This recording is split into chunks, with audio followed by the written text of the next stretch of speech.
All righty, so we know that the two things we're going to talk about on this quiz, limits and derivatives, all right? Now, after I do what I got to do today, I'll go back and talk about limits if I have to, but you will be asked two limit questions, all right? And we did that the other day, so that shouldn't be that big a deal, all right? So today we just want to go over our rules for dealing with derivatives. And there is at least one question where you actually have to use the limit definition, okay? Which means you got to show me all your algebra work.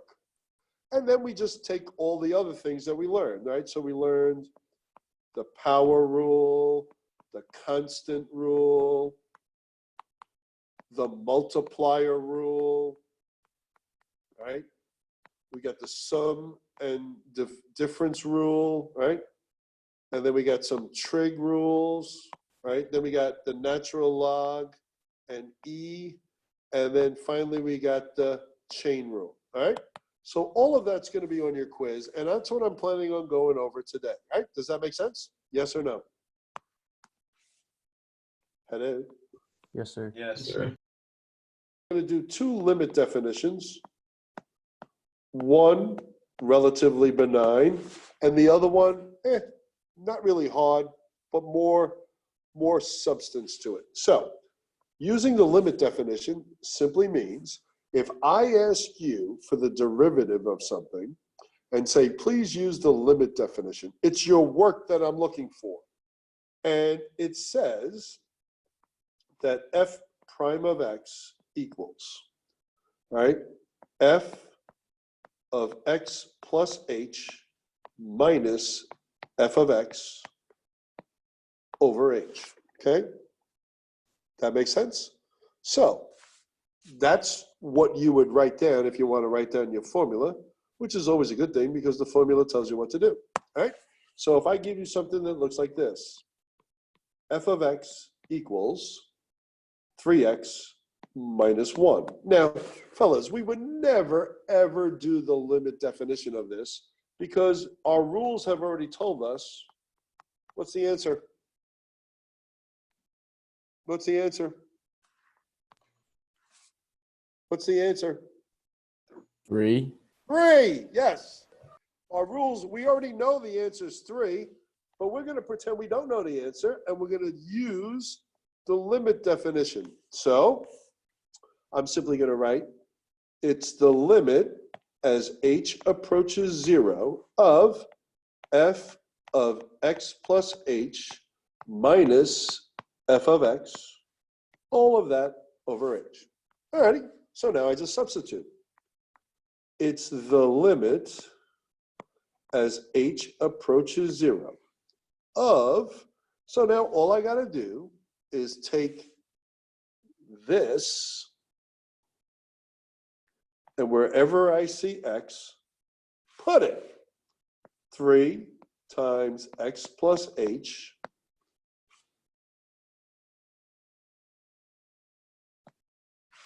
minus 1 minus, and this is where you got to be careful, fellas. Make sure you put this second thing in parentheses because you got to distribute that minus 1, yes?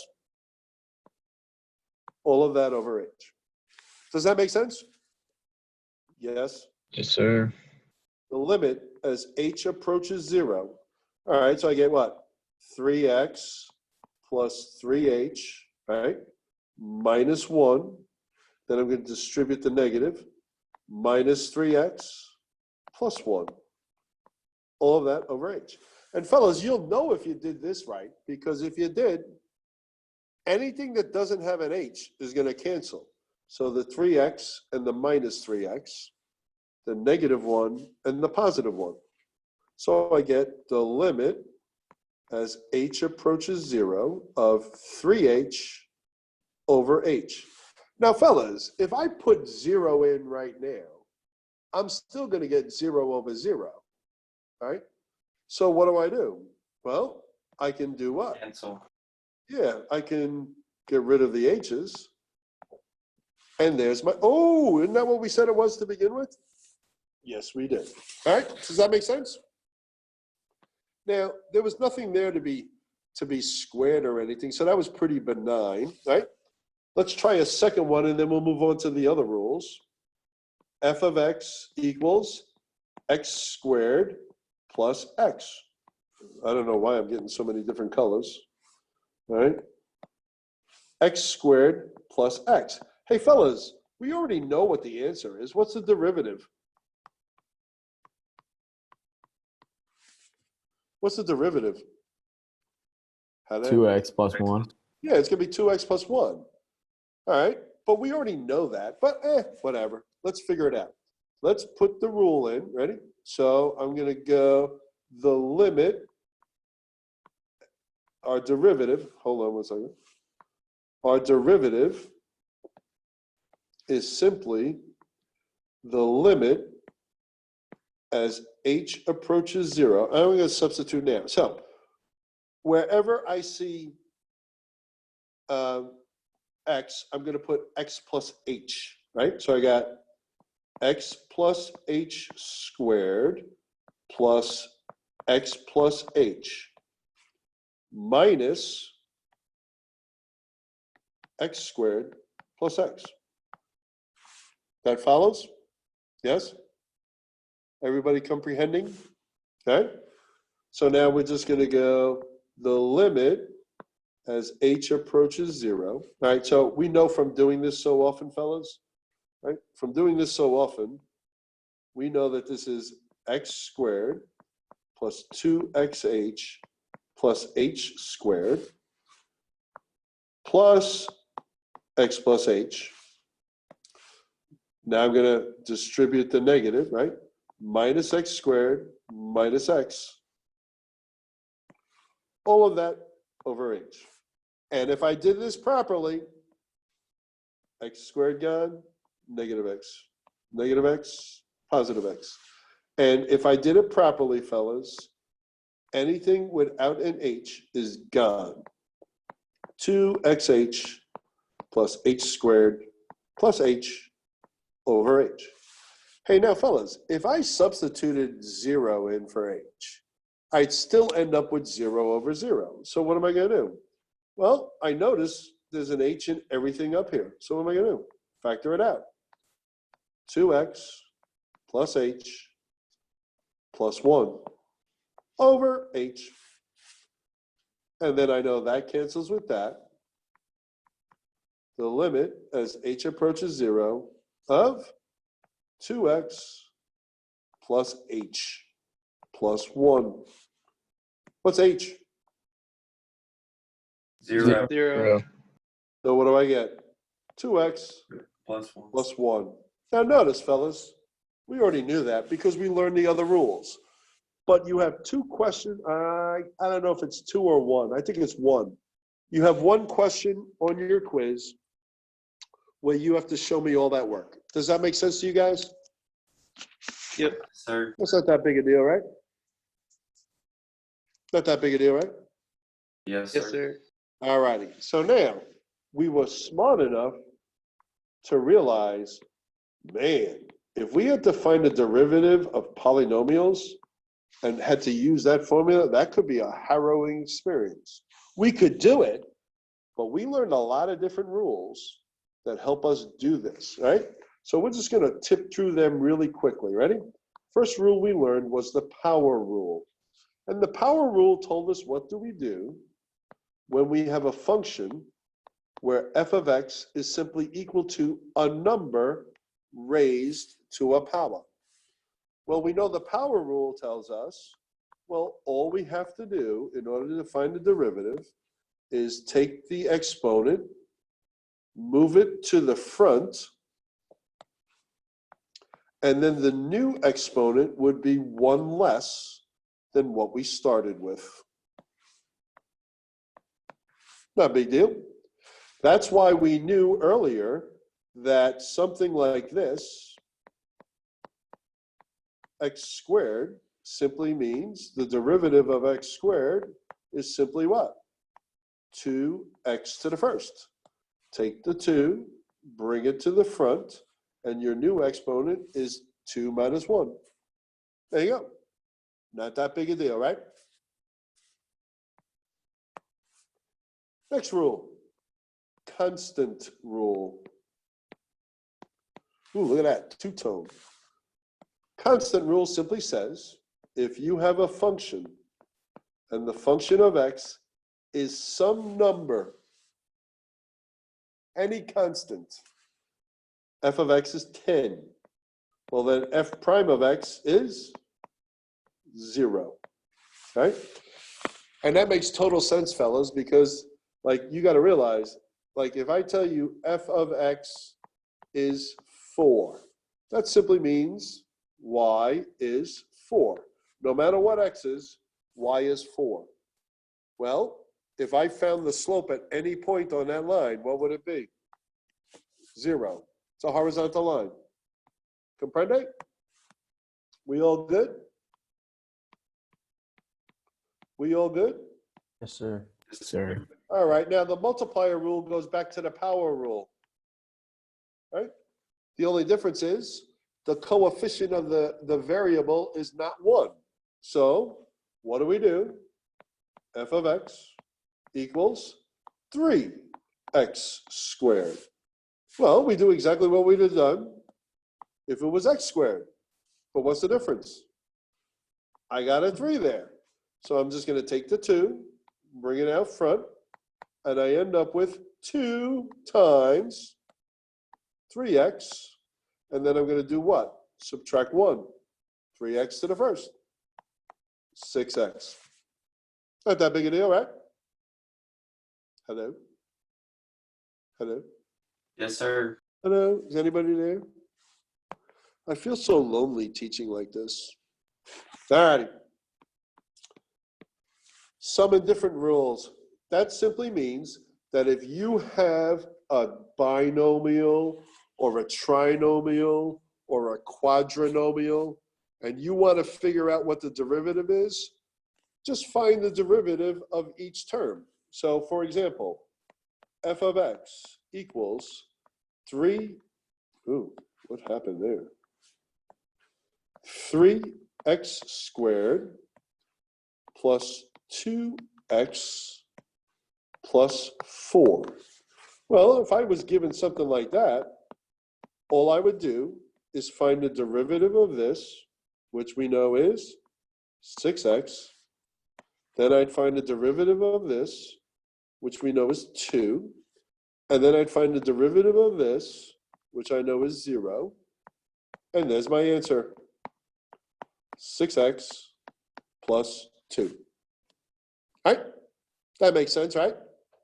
Yep. All righty. Beautiful. We're killing it. All right, we got a couple of trig rules. Now, remember, the only ones we talked about were what? Sine and cosine, all right? All right?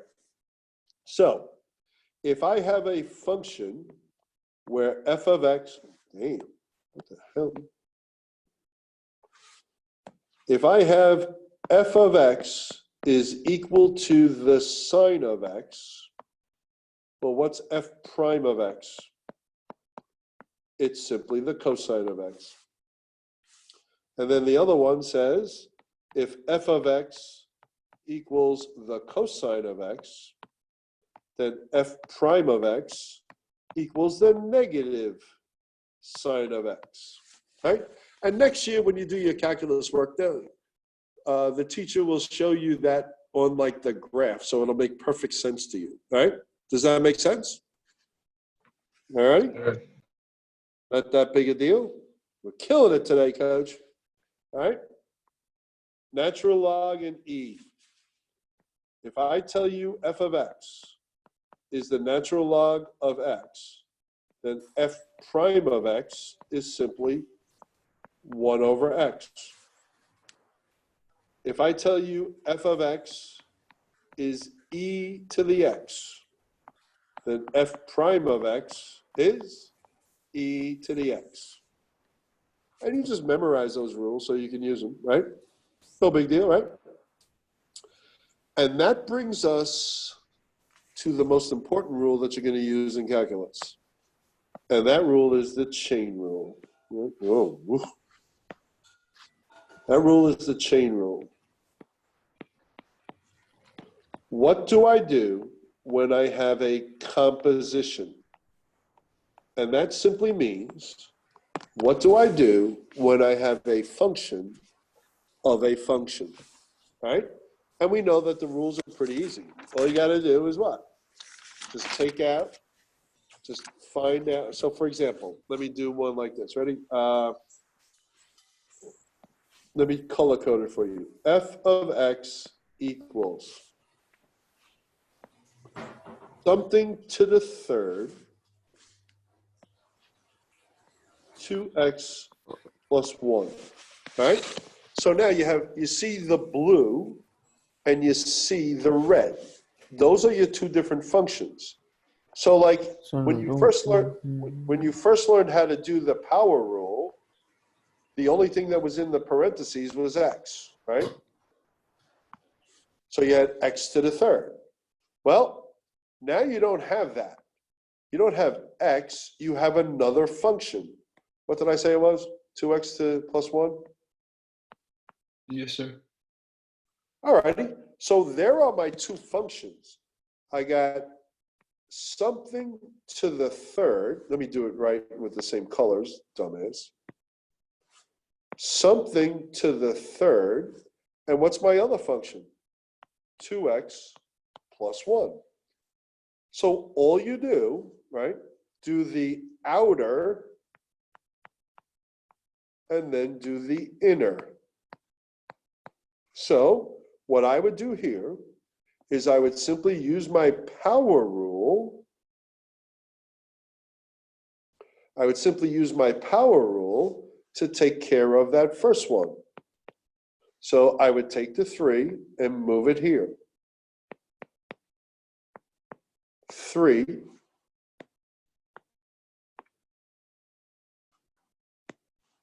squared, right? And this stays the same. And then to that, I'm going to multiply the inner. What's the derivative of that? 2. 2. So my answer, 2 times 3 is 6 times 2x plus 1 squared. Does that make sense? Sir. Sir. All right. I have a question on that one. Who is that? It's Crandall. All right, Crandall. Why did you multiply the function by 2 in the middle of there? This here is the derivative of the thing inside. So if I ask for the derivative of 2x plus 1, Oh, okay. all right, see how that works? Yeah. So really all you're doing is finding two derivatives and multiplying them together. All right. What you're doing. Does that make sense?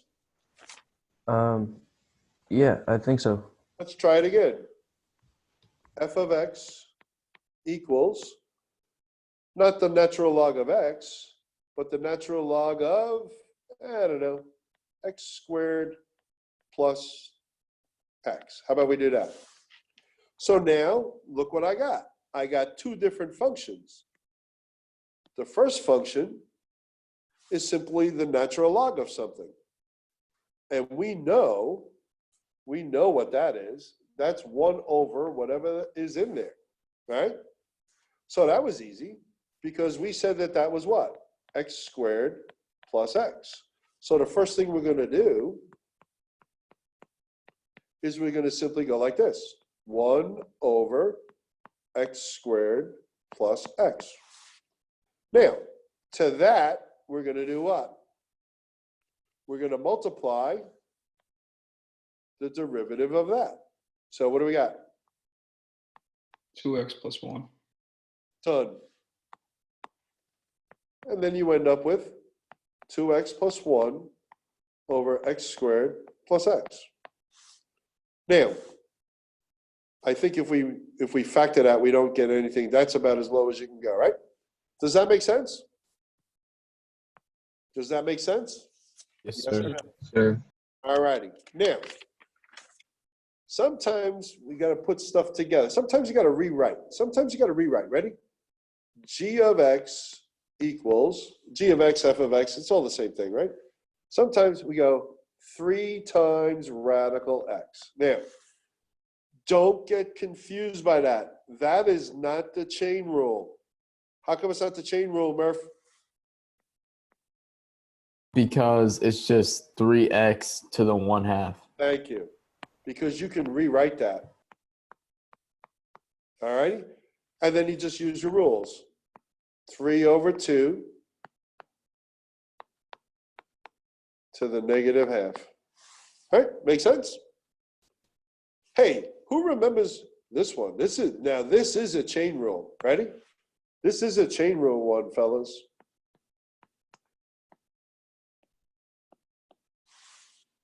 And that's a chain rule. Why? Because it's not e to the x. It's what? It's e to the 3x. So your first function is e to a power.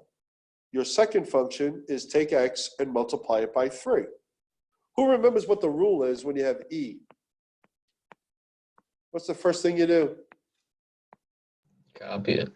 Yeah, just copy what you got. And to that, you're going to multiply by what? Whatever the derivative is of the exponent. Go.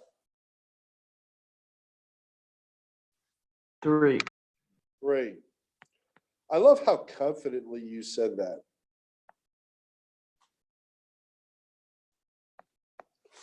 So that's all you got to do when you have an e with a composition.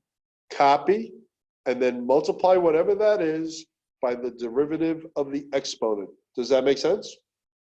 All righty. Question for you.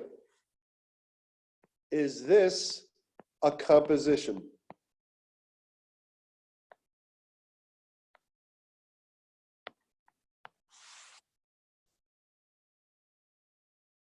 No. No. No. Why not? Because it's just 5 times the sine of x. So what would your answer be? 5 times the cosine of x, right? Make sense? But this is a composition. F of x equals 5 times the cosine of 2x. Now, what are your two functions? The cosine of x, the cosine of 2x really, and 2x. So the first thing I would do here is what? Well, what's the derivative of cosine? Sine. Sine? Negative sign. Thank you. 5 times the negative sine of 2x times 2. Look how confident that was. 2. So what we got? Negative 10 sine of 2x. See how it works? Not too bad, right? Not too bad, right? Anybody else have any other problems? Huh? Anybody else? No, sir. Does everybody understand derivatives? Yep. All Sir. righty. I'm still struggling a little bit, sir, with this. Huh? I was still struggling with that last one, sir. All righty. What was the last one again?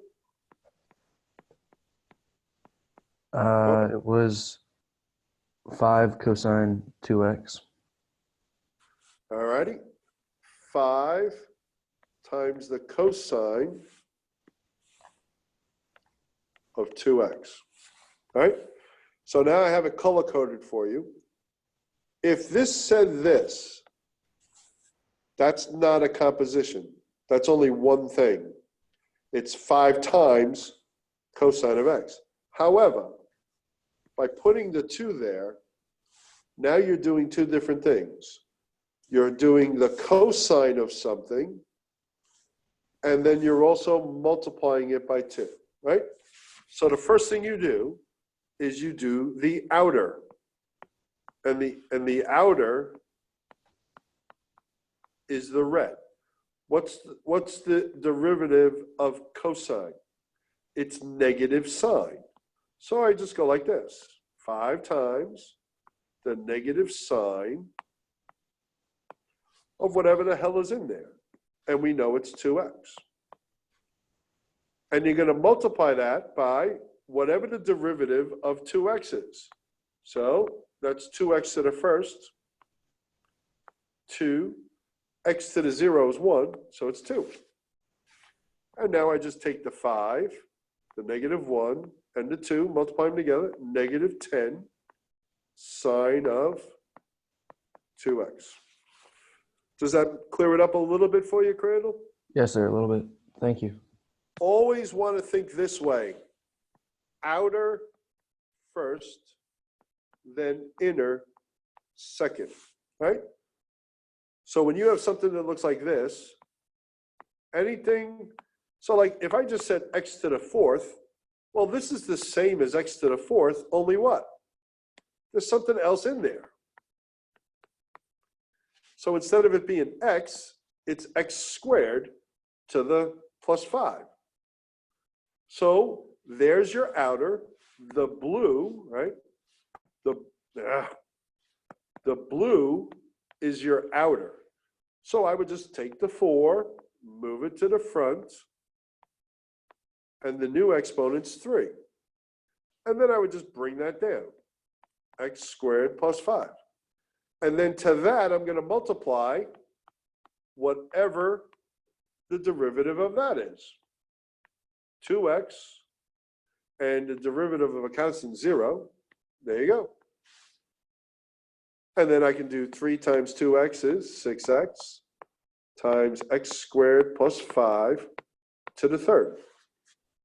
So Alan, what you want to do is you just want to go on one of those websites and just do a lot of derivative problems with the chain rule, right? Don't do crazy ones, just do basic ones. All right? Thank you. Is everybody good with derivatives, right? All right. Everybody good with limits?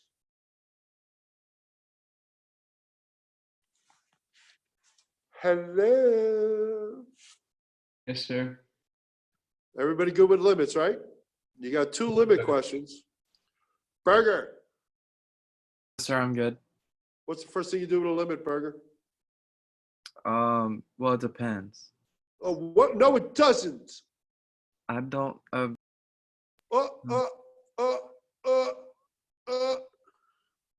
Burger, what's the first thing you do with a limit? Substitute. Thank you. Substitution. Thank you. Burger, what are the 3 things you might get when you do that? You might get indefinite, a number Indefinite. What the hell? 0 over 0, Indeterminate. indeterminate. Yeah, well, usually we start at the beginning. So you might get a number, Mhm. and then you might get a number over 0. Yeah. Or you might get 0 over 0. Right? Right, Burger? Yes, sir. Burger, if you get a number, what do you think? Well, I mean, there you go. It's your number. You don't have to do that much work. Yeah, almost 100% of the time, that's going to be your difference. All right, now, Burger, what if you get some number other than 0 over 0? It's a vertical asymptote, isn't it? I don't know. I'm asking you. It doesn't exist. Yeah, you got a vertical asymptote at that number at that value of x, so you're not going to have a limit.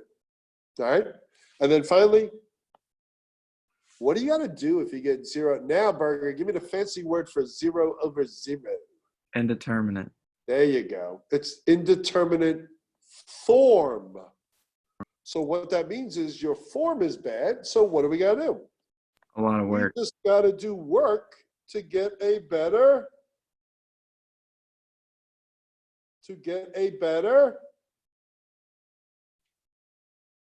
form. There we go. So it could be what? It could be factoring.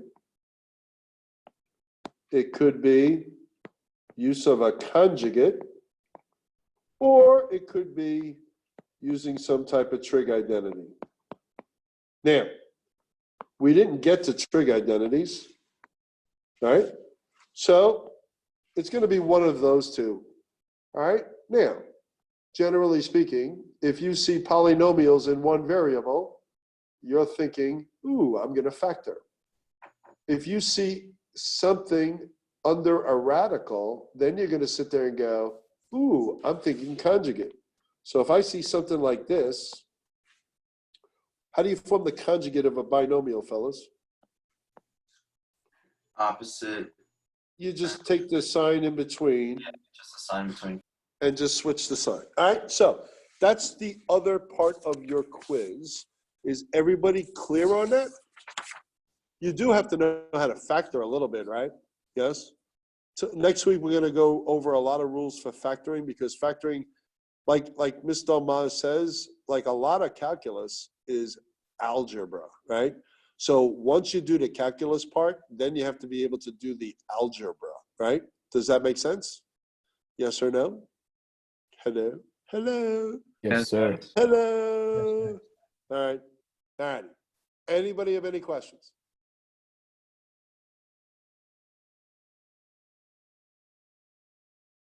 Wow, you guys must be really, really smart. All righty. So No, you're I'm just a gonna good teacher, coach. Oh, yeah, there we go. Who said that? I did. Who said that? Christopher. Oh, there we go. I appreciate that, Chris.